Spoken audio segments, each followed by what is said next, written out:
ហេតុក្រចេះវត្តអូរស័យនាមអបវ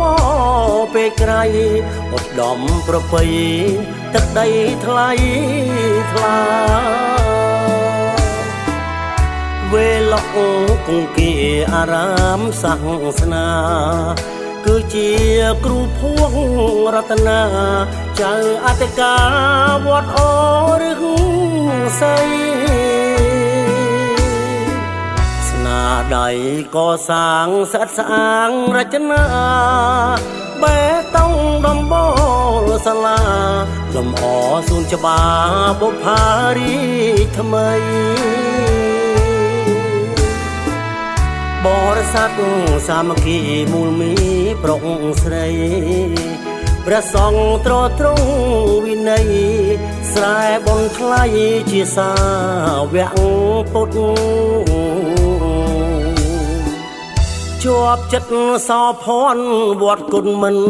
ណាយបរិស័ទចិត្តឆ្ងាយចិត្តត្រេកសប្បាយរៀនធម៌បរិសុទ្ធ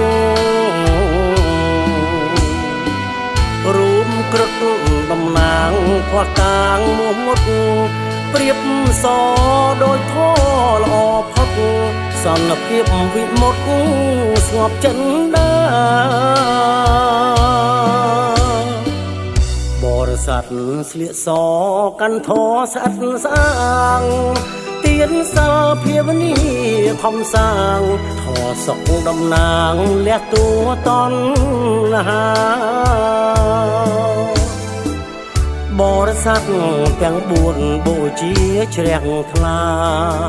ដោយគុណគ្រូភួងរតនាចៅអធិការវត្តអូរឿងស័យ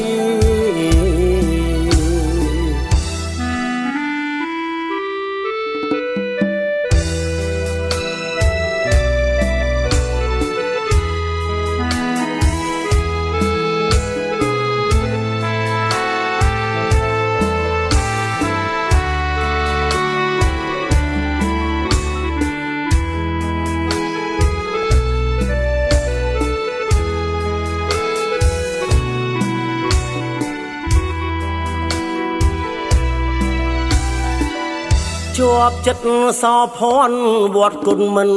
ណាយបរិស័ទចិត្តឆ្ងាយចិត្តត្រេកសប្បាយរៀនធម៌បរិសុទ្ធរួមក្រឹតតំណាងផ្ោះតាងមុខមុតប្រៀបសដោយធម៌ល្អផុតសន្តិភាពវិមុតស្ងប់ចិនដាបរិស័ទស្លៀកសកាន់ធរស្អាតស្អាងទៀនសិលភាវនីខំសាងធរសុខតំណាងលះតួតនហាបរិស័ទទាំង4បូជាជ្រះថ្លាដោយគុណគ្រូភួងរតនាចៅអធិការវត្តអូរឿងស័យ